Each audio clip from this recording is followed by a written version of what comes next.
Washing machine, we're washing the dishes and we're doing a little streaming. Washing machine.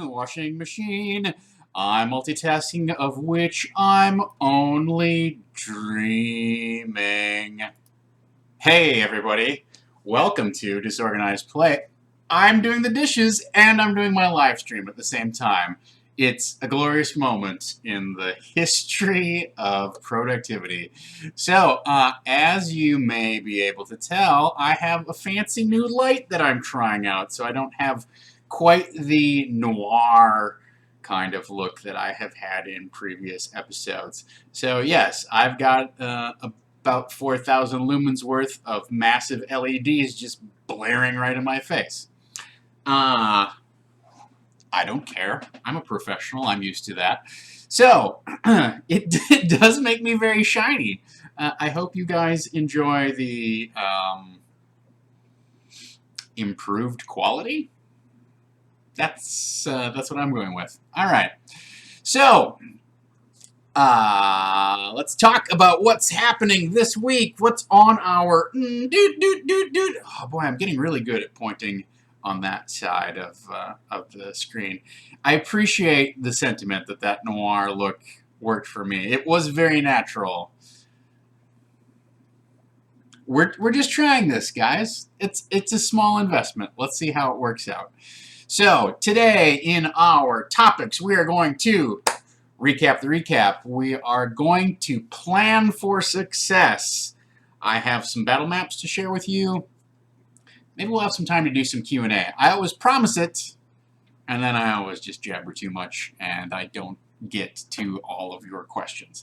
So I'm going to do my best to get there, but I have a few things that, the main point here is every Tuesday I talk through what were the factors that I'm thinking about going into my Wednesday night session of D&D Adventures League. Thursday, I come back, tell you how it all went completely off of what I had intentionally, or I had it first planned, and then we do cleanup, triage, damage control, all of the above. So that's that's our plan for today. Those are our topics. So recapping the recap. This should be relatively brief, right? You would think. We talked about this quite a bit on Thursday. You can go back and watch the YouTube if you are missing out on all of the gory details. But our party last session, I did a big battle map of the Yak Folk Village. Let me share it with you. There it is. There it is. Let me get rid of some of this stuff.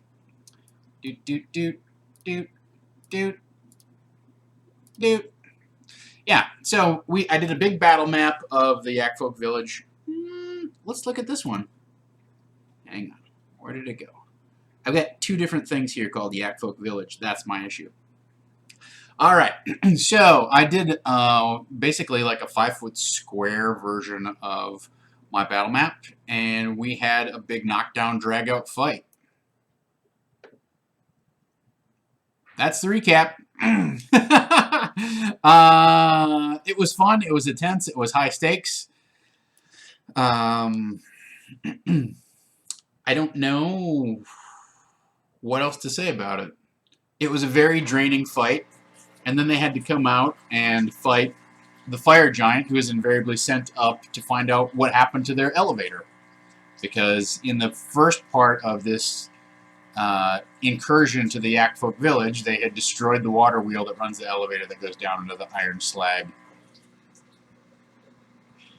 I thought the dishwasher would be done by now, is really what it comes down to. That's why I'm doing both of these things at the same time. I was wrong. So, yeah, if Sci-Fi Treks, if you actually want to, or how about Sci-Fi T-Rex? Clever. You can go back and you can watch last week's episode. I did a marathon 3-hour stream where I actually drew this entire thing. I'd like to, at some point, do maybe a time-lapse video of it, but you can actually go watch me draw this map from blank piece of gaming paper into the details that you see here. So, they had a fight. They fought a fire giant. They killed the fire giant. They cleared out the Yakfolk village. They got some prisoners. They killed the fire giant. They evacuated from the Yakfolk village and decided to help the elven slaves, one of whom was a princess, return to her tribe. Okay? There are some minor details along the way there that may play out to be more important, but that's the gist. So when we left off the session where the party had been approached by six Moon Elf scouts saying, "Your Highness, we'll escort you back to the tribe," and the party was sort of like, "Hey, don't you want to come help us take out these fire giants?" And the princess was like, "No. I want to go back to my village. I want my real clothes. Don't make me do this. I'm not interested. No." So that was fine. That happened. But that's where we left off, right? Now, 2 weeks ago I was gone. Like, me personally, I was not DMing the session. I had another commitment, and so one of the guys in the group stepped up and he ran an expedition. What I decided to do was to retcon that expedition into fitting into the end of this past session. Because the way things had been left off was we started the incursion into the Yakfolk village, cliffhangered the combat right in the middle of the combat. Then I was off for the week. They went off and did that expedition. And then we picked up right from the cliffhanger of the combat. So, like, chronologically, it didn't really make sense. So, in order to square all of that stuff up, what I decided to do was tag that expedition on to the end of this series of events of attacking the Yakfolk village, right? So, that achieves two different goals here, right? Number one, it just tidies up the timeline, makes things make a little more sense. And then number two, what I decided was, okay, guys, you were out in the middle of nowhere, out by the Iron Slag Forge. You're in the Moonwood or whatever that particular range of forest is called.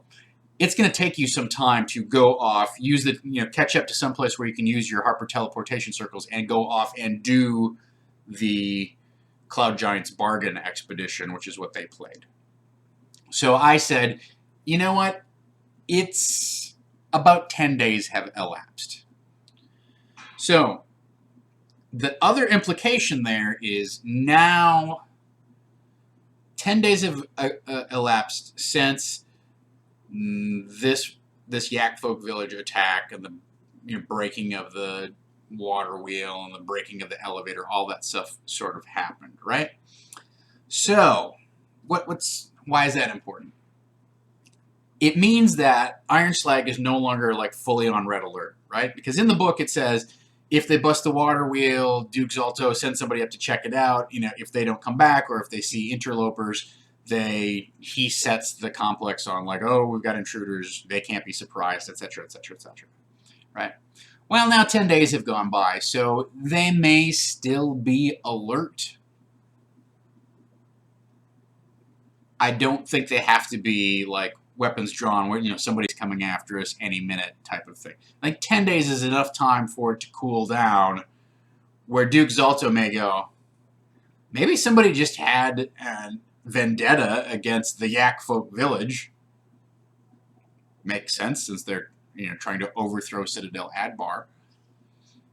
Maybe they just stepped in something and then he went up there to see what was going on and he got trapped in it because they haven't made any other sort of foray into attacking us. So maybe we weren't actually the target.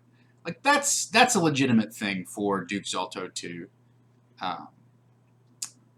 surmise, right? Or to take away from this. Because 10 days is...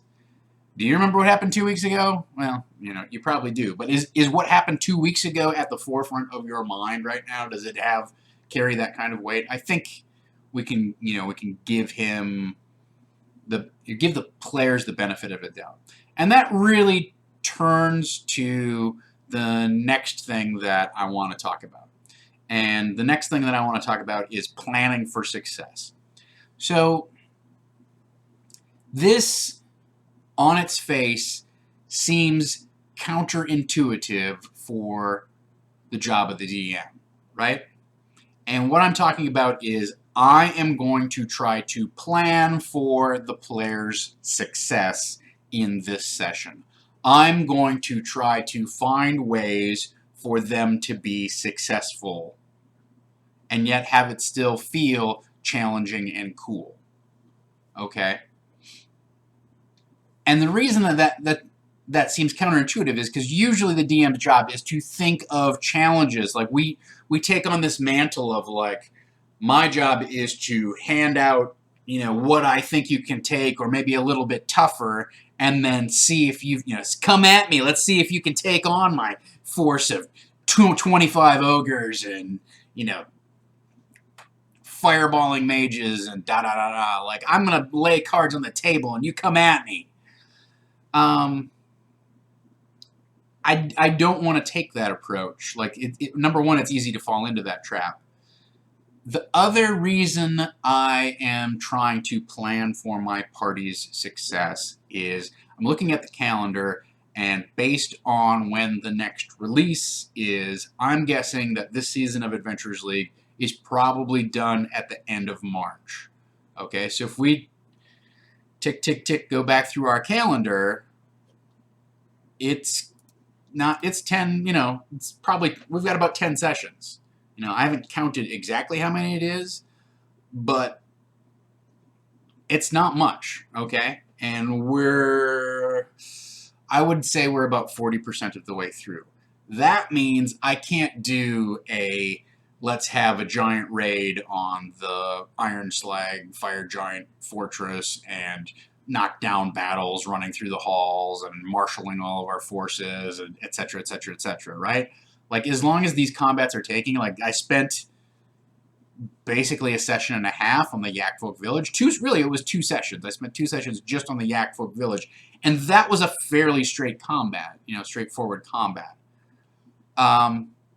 Then I can't run this like I might run this in a home campaign, where it's like, okay, so let's figure out, and like, what, all of those things, as BSB Care points out, like having a knockdown, drag-out fight every single session. There's a couple things. Number one, I don't have time within my confines of the number of sessions that I have left. So I need to get the storyline moving. But number two, one thing that we just keep coming up with, or we keep touching on over and over and over again, is pacing, right? And we just had 2 sessions of knockdown, drag-out, technical on the like last session was a big technical on the battlefield strategic move. I go 20 feet over here and this guy teleports, da da da. Like, we've had that combat. Let's not back to back it, right? So I want this next session to be a little more abstract, a little more free form, a little more loosey-goosey, kind of like let's pick up the pace again and kind of like gloss over some of the details and make this session move. And in order to do that, I need to plan for my players' success. I need to find ways for them to make this encounter not a knockdown, drag out, running combat. In some respects, it feels like shortchanging them of the full experience of the adventure.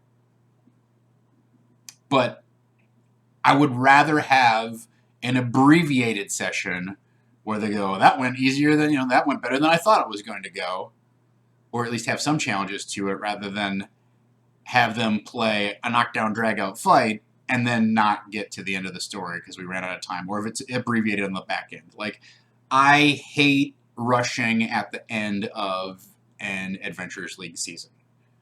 And those big centerpiece combats and encounters that you find at the end of these adventures always take 2 or 3 sessions on their own. And they deserve that. They're the capstone of the overall 256-page book. So I would rather have more air on that side of the adventure than to suck up a bunch of fights in here and and then shortchange them on the climax of the entire storyline.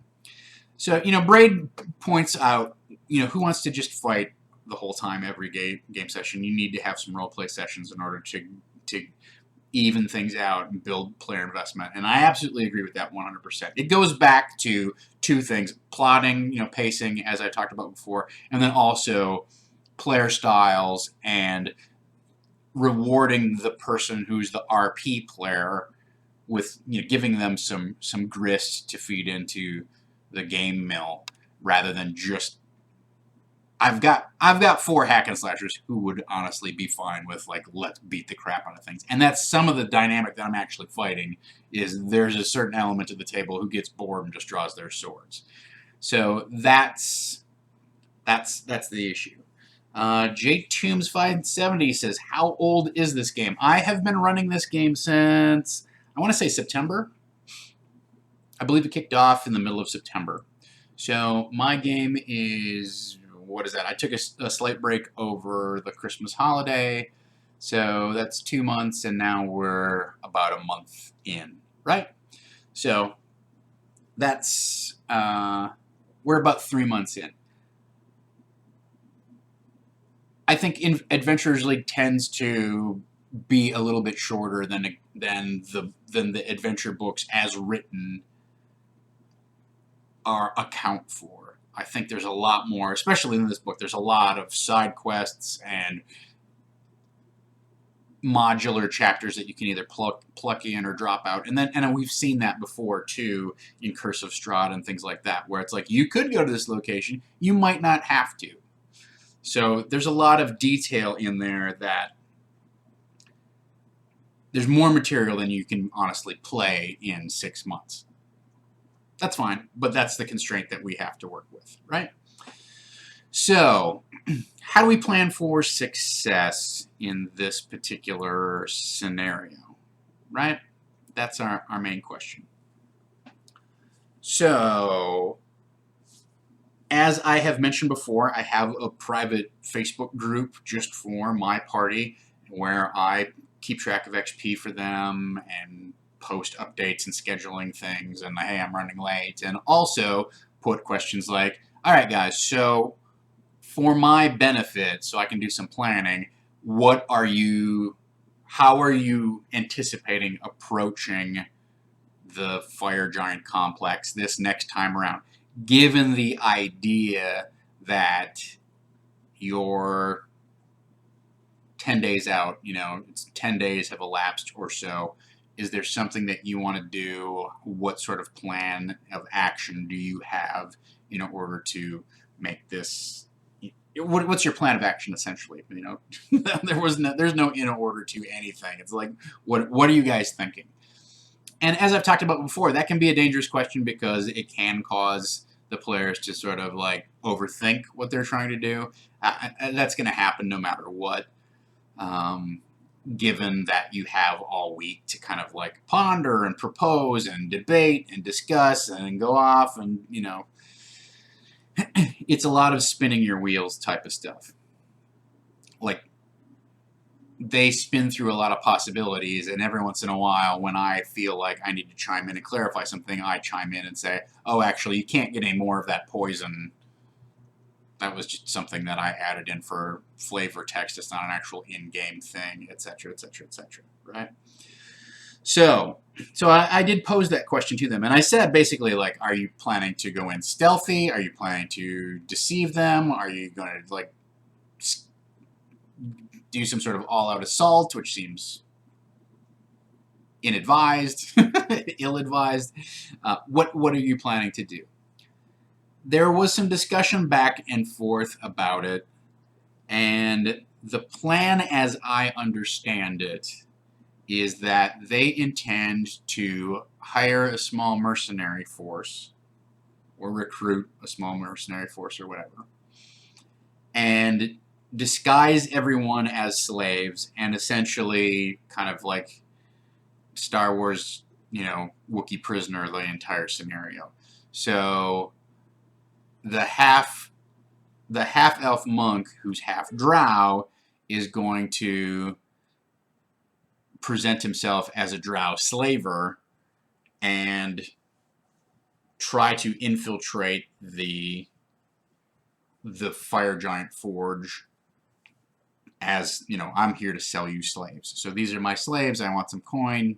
Who do I negotiate with? Let's go. Da, da, da, da. There's a few things that, you know, I need them to help, that I need them to clarify, right? So I'm trying to plan for this to be successful. There's a couple things that they need to clarify. Like, number one, okay, but are these mercenaries that you hire, are they going to be any good if they don't have weapons, etc.? Or do you expect them to like mob guys and grab weapons as catch and catch can? So I need to clarify with them with that. Like, how do you intend to use this mercenary force? Like, I can figure out a way for you to get a mercenary force. I may charge them some gold for that, but they were flush with cash coming out of the Yakfolk village. They ransacked that place. So that's one thing, you know, who's this mercenary force? And then secondly, they've got Jorgen the Frost Giant, you know, aka Harshnag, or at least somehow he's related to Harshnag. And so that brings up the question of what do you do with a frost giant? Now he wants to wear his armor, you know, and it's going to take him 10 minutes to get into his plate. Into his, you know, in his plate mail. So is your intention to get partway into the complex and then start a fight? Is your intention to somehow dress him up as a fire giant? Because that probably is not going to fly. Are you going to have him pretend to be a frost giant prisoner of some sort? That you're here to trade or exchange or hostage. So one of the ways that I can plan for success, help the party become successful, right, is I can ask these questions, and they're essentially sort of leading questions. You know, oh, well, we could do that. We could have him pose as like a ransom, you know, somebody that we've captured for ransom. That's not a bad idea. You know, let's see if would he be amenable to that, etc., etc., etc. So one way that you can help your players become successful is by posing possibilities out there without necessarily fleshing out like all of the implications. One thing that I have definitely done when a planning session has gone on too long is I will time out and say, okay, it seems like these are the three options on the table. I'm going to give you, like, as a DM, like, the quick take of what you're discussing. So you're discussing either, you know, attacking this dragon, going into the lair and attacking the dragon. You're talking about sneaking in and somehow being stealthy and avoiding detection of the dragon. Or you're talking about setting a trap outside of the thing, you know, outside of his lair and waiting for him to fall into it. Like, those seem to be the 3 points of discussion. Are we agreed on that? Yes. Okay. Let's talk through these 3 points. I'm going to quick give you, like, stuff that you would know that maybe that your character would know that maybe you don't know. And so you can kind of approach it from like a reverse metagame angle, which is your character would know. Because your character is a monk, you know that you can recruit a group of 20 unarmed, you know, people who can pose easily as unarmed combat, you know, as prisoners, and yet are great with unarmed combat and actually are an effective fighting force. Okay.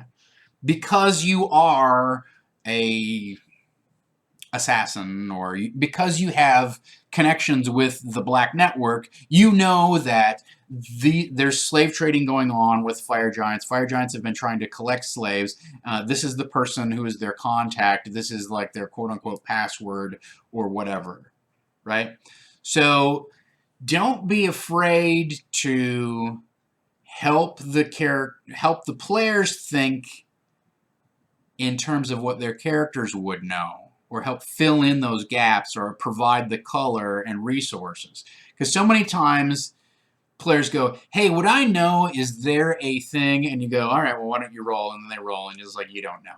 Okay? So many times the players come to us either with an idea, or let me just make a knowledge check, and we shut them down, which is, you know, part of the dynamic, right?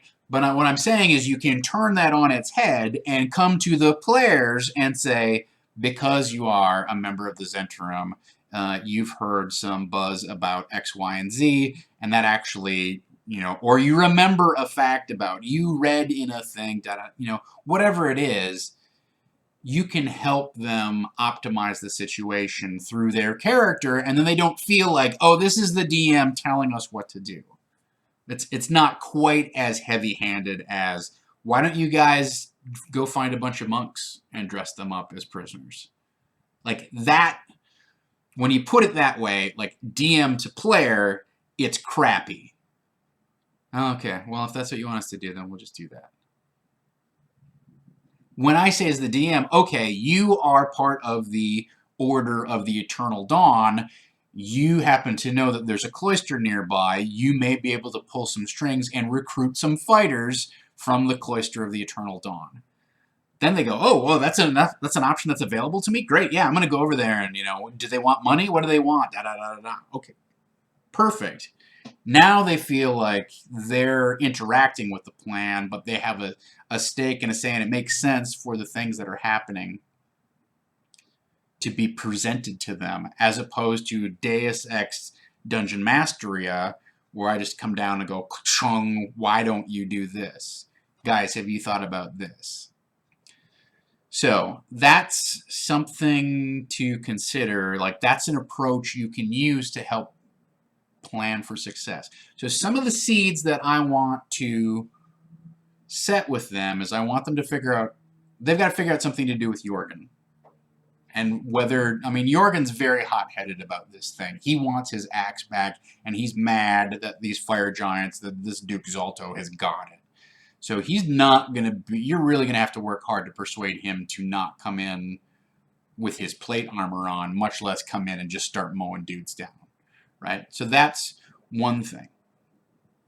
But I do want to chum them with the idea of, oh, you could reach out to your contacts in your order and recruit some monks who would be decent unarmed fighters and could pose as prisoners. So I want to chum that out there. I also want to chum the idea that because a couple of the players, actually, ostensibly the whole party is involved in the Black Network, they can work some of their contacts on the way back to, to the location and find out, okay, here is the name of the fire giant who's in charge of, slave, I don't want to call it recruiting, but the slave trade at Iron Slag, and maybe here's a password, or here's somebody who is a trusted envoy who has been involved in, who they've previously purchased slaves from, etc. Right? So that helps them at least get into Iron Slag, get, have a plausible story for entering. They're going to have to figure out what to do with Jorgen, but I'm going to kind of push that. I'm going to have to push that on them a little bit. Now, the other part of planning for the session is, okay, great. Let's just say they go straight to the heart of Iron Slag, and they're standing in front of Duke Zalto and his, 2 hellhounds and the giant machine that they're assembling, etc. And then what? Okay. So I think this is the part where there is a fight, right? But this needs to be some sort of, I need to present this in a way that's constrained, because one of the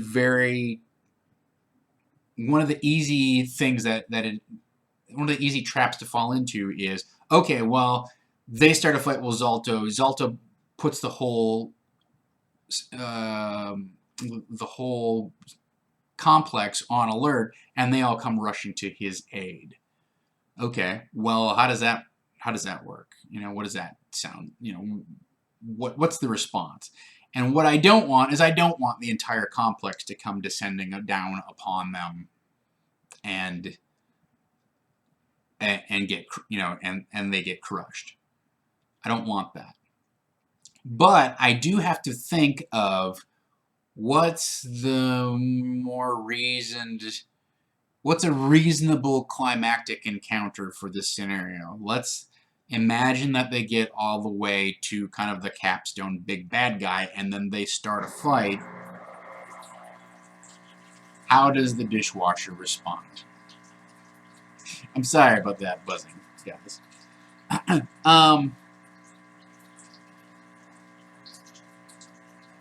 So I need to look at one thing that's working in our favor is Iron Slag is very noisy, right? They've got the forges going full time. They've got those ore buckets that are kind of like zipping around. Um, ideally they could ride those ore buckets around if they so chose, but I don't think that's likely if they're going to go in kind of in a deception type of attack.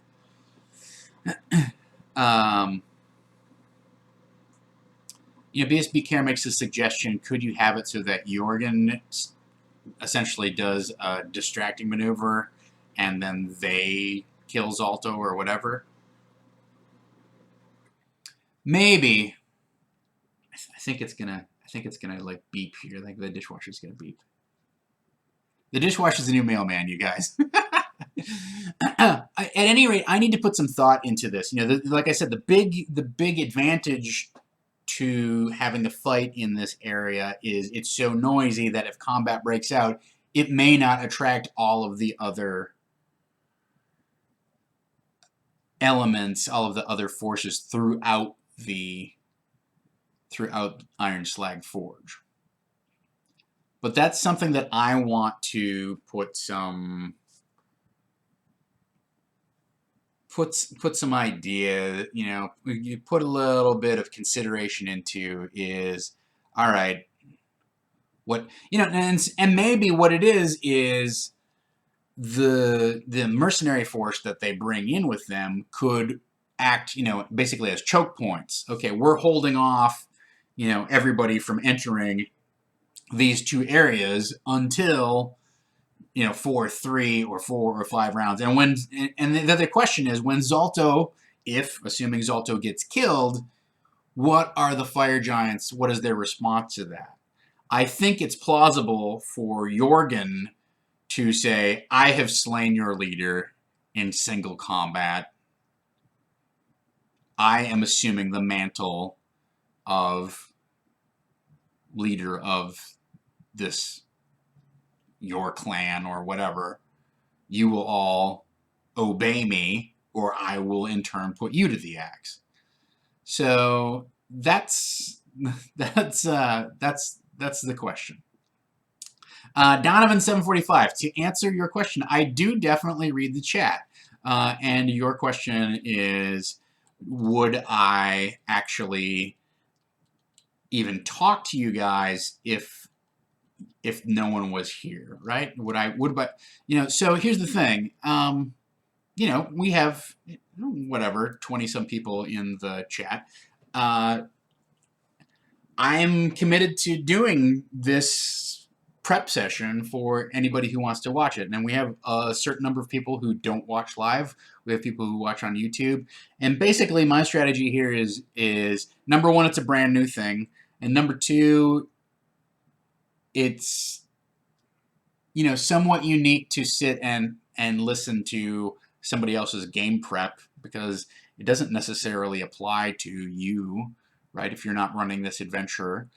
And my GM tips are sort of like intersprinkled. They're not cut down into a concise thing. So I realize that what I'm doing requires some investment, and that means that I need to kind of let this thing spool out for a little bit and do it whether there's 5 people watching or 500 people watching, because hopefully down the road, there's 500 people watching.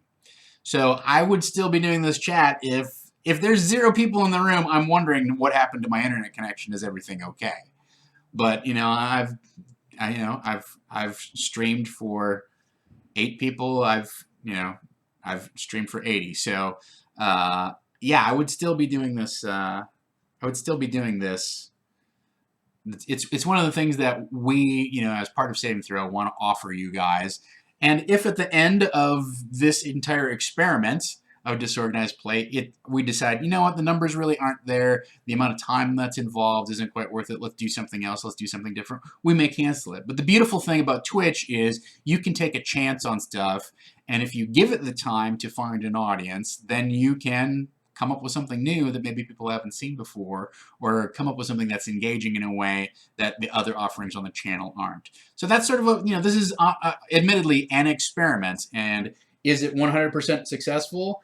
I mean, I will say for the next season of Disorganized Play, I want you guys to be able to see how the game plays out rather than come back on Thursday and listen to me blather, blather, blather about how it went. Like, I want you guys to be able to watch the implications of what my prep has done for the game that night. So think about that. All right, Donovan, I'm going to get to your question, your other question, but first I want to show people battle maps. So I just want to follow our little outline of today's topics. So those are the elements that I'm thinking of planning for success. I need to figure out, I've got a pretty good idea of how they get into Iron Slag, and I think we can get a fairly quickly to, assuming the players don't go nuts and go like, oh, we've run into the salamander guy who's kind of snide, kill him. But again, keep in mind that the sound factor allows you to kind of go around and the noise factor allows some stuff to happen without immediate implications for, Johnny on the spot responses by all of the forces in the Fire Giant Forge. So I've got a pretty good idea of how I'm going to get in there, assuming that the players can keep their cool. As one of the players pointed out, that's not our forte. Fair enough. I need to put some thought into what does this scenario look like, and the capstone kind of confrontation between Jorgen and Duke Zalto, and how does that combat play out in a manageable but satisfying way, right? So here's the thing: I want to plan for their success, but I want to make sure that they are challenged to the degree that when they come out of that session, they go, well, it started off a lot easier than we thought, but that fight at the end was a real monster. Okay, great, fine. That's like, I want them to feel like they've been taxed when it comes right down to the end of the night. Like, they put some time and some thought into executing their plan. It mostly went the way that they did, and then they, the rubber hit the road, and they had to perform. They had to take out Duke Zalto, or they had to defend Jorgen as he fought Zalto, whatever. So that is something to consider. That's where I'm at in terms of planning for their success. I want there to be stakes involved, but I don't want to get bogged down in the trap of plotting through the minutia and thinking of every single way that their plan could go wrong. I want to help think of ways that their plan can go right. And then, there's also a certain payoff to describing to them, all right, you pass this hall, there's 4 fire giants, but because you're accompanied by this salamander, they just look up, look at you, bam, bam, bam, keep going about their business. Okay, you pass through another hall, there's 8 more fire giants. And then as you describe everything that's in the complex, they start going, oh, okay, all right, well, we're getting into it now. We better figure out a good way out of here. Done. Okay. So that's I was getting good. That's planning for success. For those of you who have been following my battle maps, I have some goodies for you. So I liked to come up with what I call kind of the field notes version of these maps. And I was not happy with the maps of this particular area in the book. And I'm going to tell you why. There are they're printed at 2 different sizes. They're both the same scale. They're both 10-foot squares, which is pretty brutal. Okay, like that's a lot of territory to cover. That's another reason I don't necessarily want to do tactical combat on this particular map, is because it's going to be huge. We've got 10-foot squares. The complex itself is enormous, right? Just literally enormous. But there's 2 things I didn't like about the maps that were in there. They were printed at different sizes, so you can't get a very good idea of where's this room in relation to this room. Like one map, even though this same scale is smaller than the other map. That's problematic. The other thing that I did not like about these maps is that they're about 12 pages apart and there's a lot of flipping. I want to bookmark a single page and go, okay, area 19, flip. Okay, great. All right, they're in area 24, flip, right back to that bookmark, boom, done, right? Okay. So I took it upon myself this weekend to do what I would like to call the field notes version of the map. So I have a basic version of this in the regular Dropbox folder. It does not have all of the shading and outlines of all of the rooms. It just has a very straightforward tracing of the. It's not a tracing. I actually drew it on grid paper and eyeballed it as best as I could for the size of some of the rooms. The only thing that's a little weird is that the stairs, the stairs that are in the very top room up here don't 100%, if you were to line them up one on top of the other, don't 100% line up. Do I have, let me get the originals for you.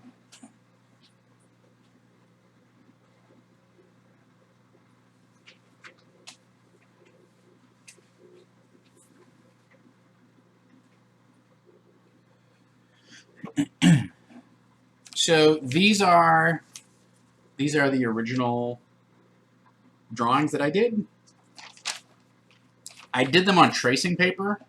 By the way, Blick Arts has a screaming great deal on Blick Arts tracing paper right now. I suggest if you're interested in that, you should pick some up. They have a back to school sale going on. Now it's done.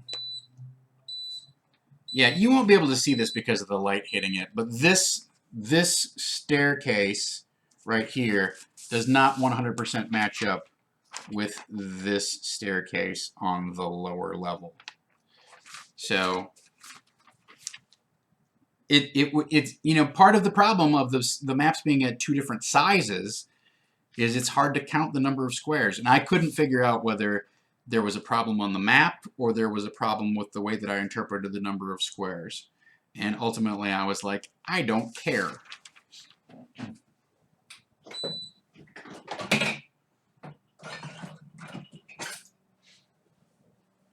Dishwasher's done, but we are not.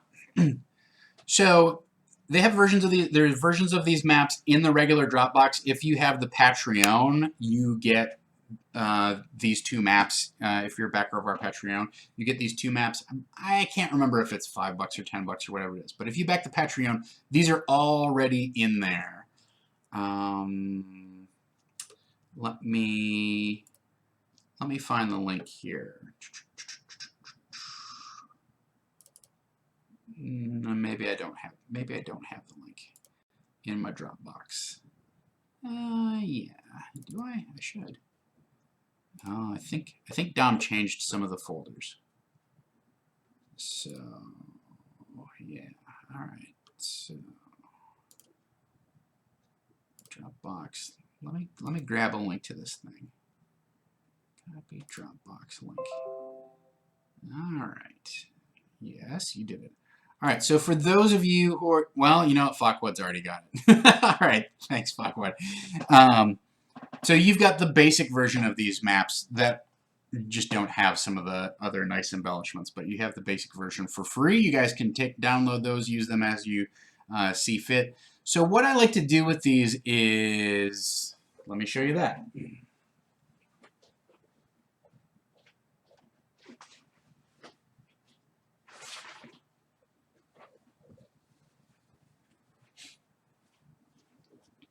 So I've printed these things off. What I can do is I can make notes on them, right? So I've got who's in where, where the Duke is, where his wife is, etc., etc., etc. I can print this off, mark it up, etc. Honestly, I can lay it on the table. I can print a version that doesn't have any of these notes on it or any detail, lay it on the table and say, okay, so you guys come in from the mines up here. You go around. The salamander leads you around. You go through this room. You go down these steps. You go down those steps. You go into this huge chamber where you see this. Right. So I can use this as essentially kind of like a mini battle map, a mini guide for the players to understand, okay, well, here's how big this thing is, here's where we are in relation, here's how deep into this thing we are, etc. So if you want to do kind of a hybrid version of Theater of the Mind versus, you know, actual tactical battle map, you can do that. So I put some time into those things. I hope you find them useful. I've certainly, you know, used them a little bit, and I'm planning to. It's helped me get my mind around, especially because there's so much stuff in this upper level where I've shaded in, like, this overlooks the area of, you know, what's below. This overlooks, so this is actually the elevator. It comes down, like, they may take the elevator down. Okay, well, great. If they take the elevator down, well, then now we skip a whole bunch of other encounters because we're not coming in. We're not coming in through the mines. We're coming down the elevator. They may actually get some advantage out of that because they may be able to go down to, like, the first, descend down into the upper level. And is anybody even in there? So, you know, in the first area, there's 8 orcs and a fire giant, but other than that, who cares, right? Like that's pretty self-contained. They get an idea. Okay, well then we can go down and we can challenge Zalto from up here, etc. So, you know, the nice thing about doing this is now I've got insight into, well, I expect the elevator will be fixed after 10 days. They may just come in through the elevator. That's not a bad option, right? That's one of my other prep things that I need to put some consideration into is if they go through the mines, in the book, the mines are just sort of like, they're mines. There's slaves and miners and there's mining. Like, I need to come up with an idea that makes that a little bit more evocative, you know, a little more descriptive without necessarily triggering off a bunch of other encounters.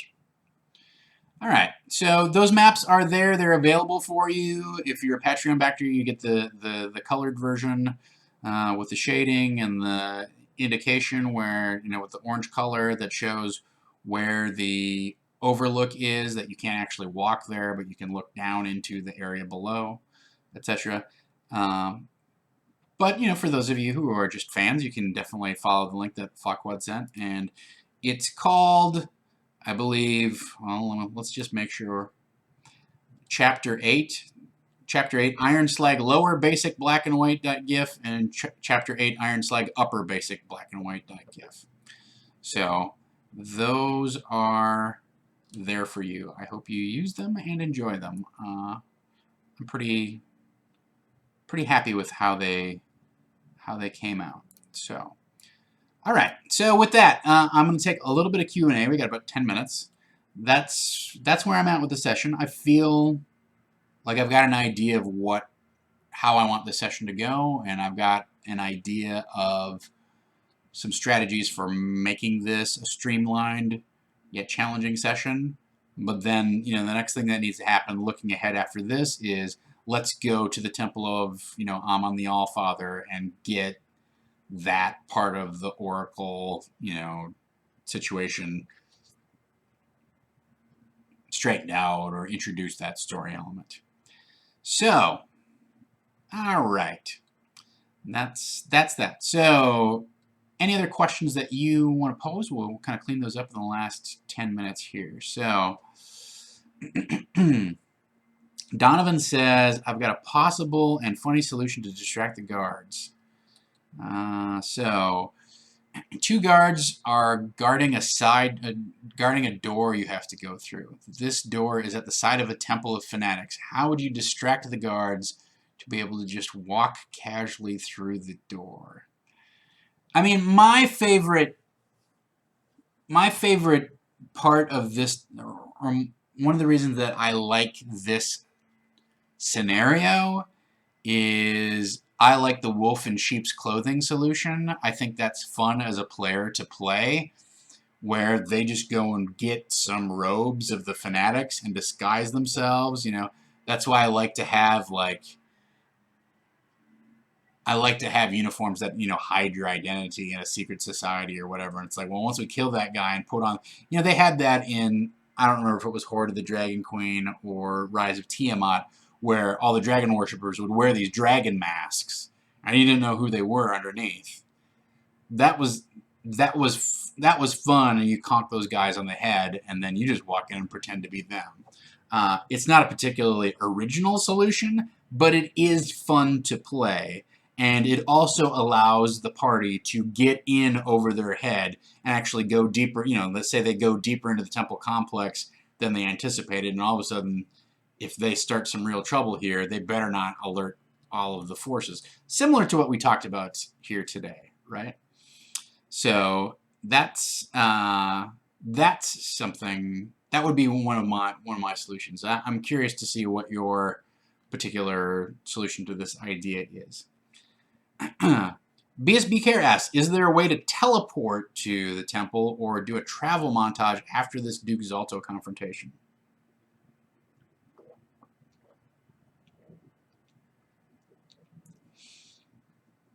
Well, I don't know the answer to that. As written, no. Like, as written, they have to overland it. Although, at some point, the Zents show up and say, hey, no, I'm sorry. At some point, the Cult of the Dragon shows up and says, we've decided to do you a favor. We've brought you this airship that you can use. And that cuts down on their travel time and their random encounters, right? So that's not supposed to happen until after they get the Oracle. So what I may do is I may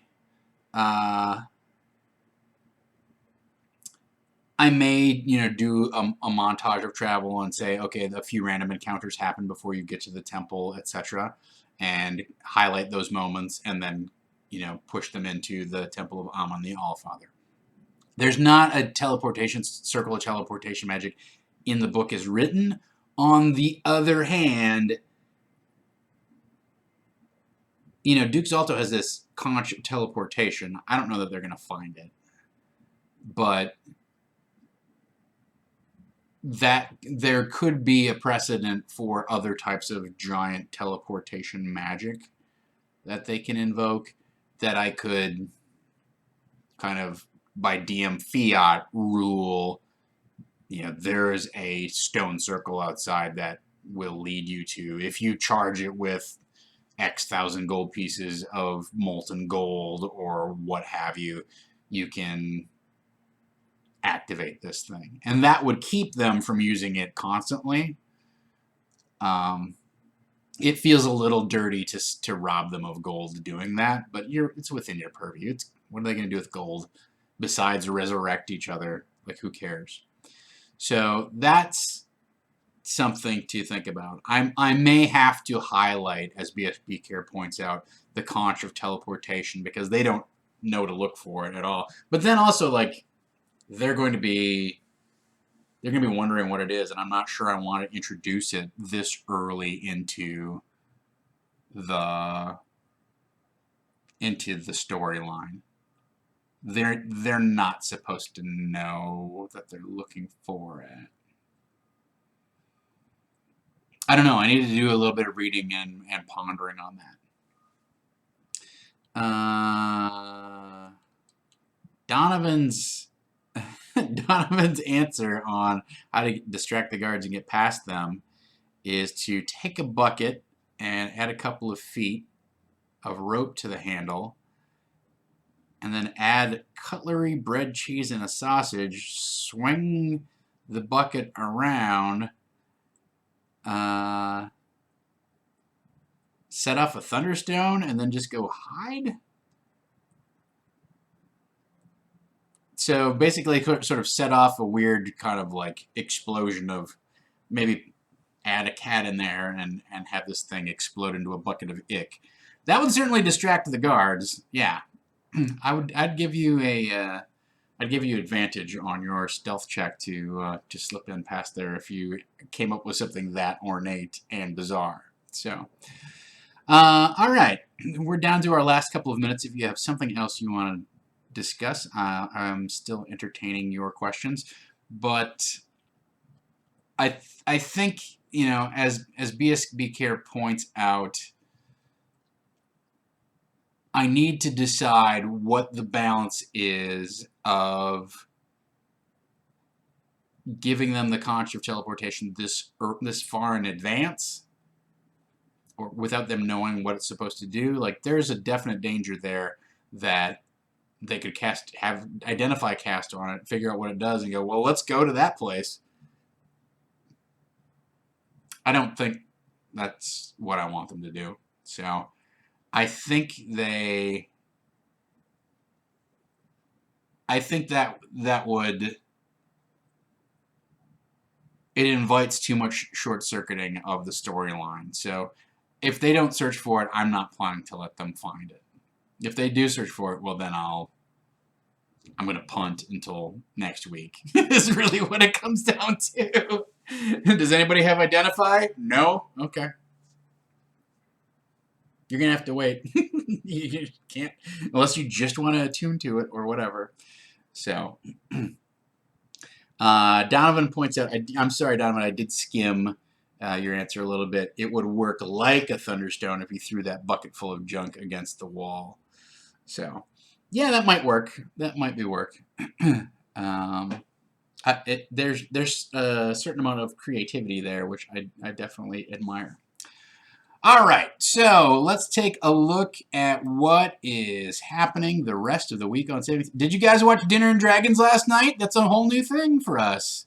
Speaking of experimenting with our Twitch offerings and whatnot, we had a little how-to cook segment, and then the gang played Pugmire. That looked interesting and fun.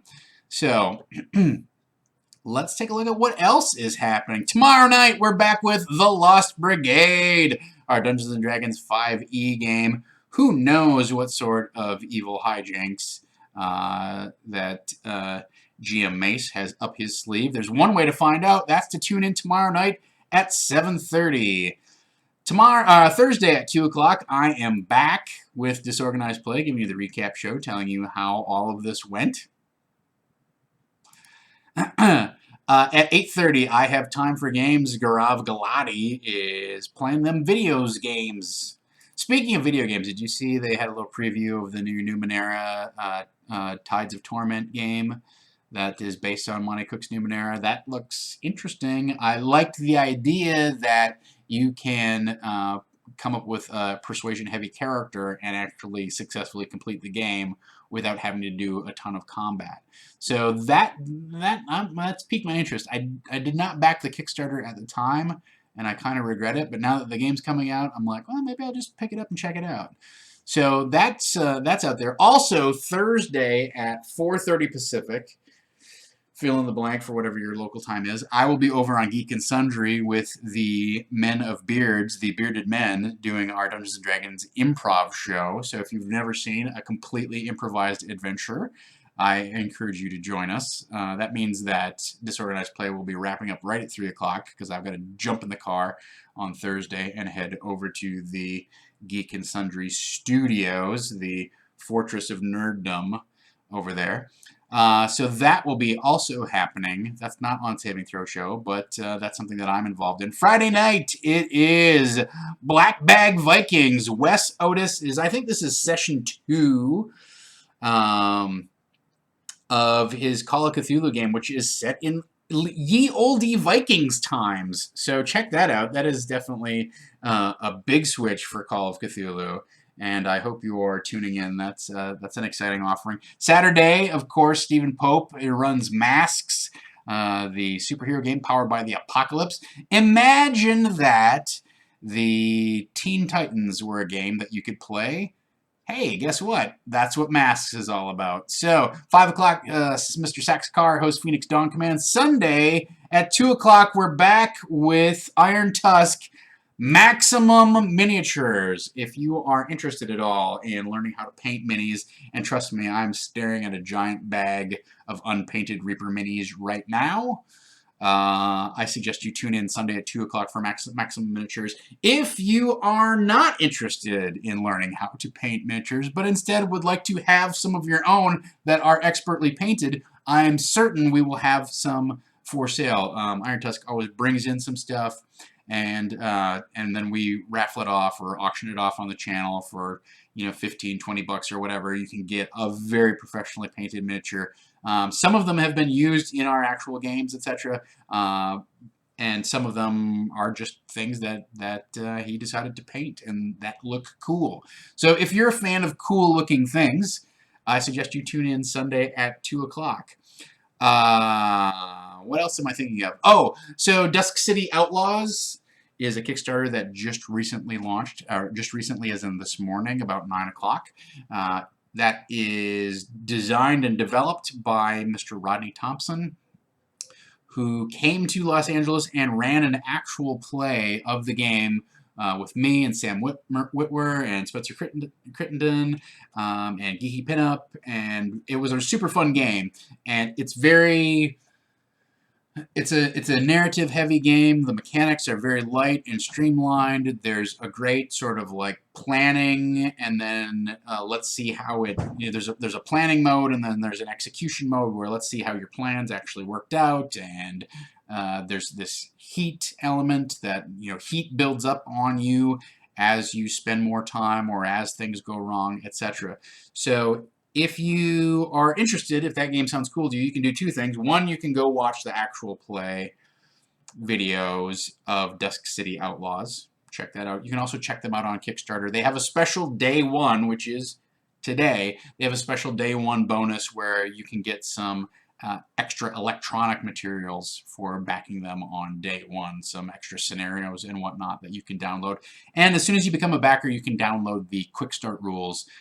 Even if you just, I think if you just pledge $1, you can check it out. So I encourage you to back it. I am a backer. There's also, the Midgard campaign setting is out.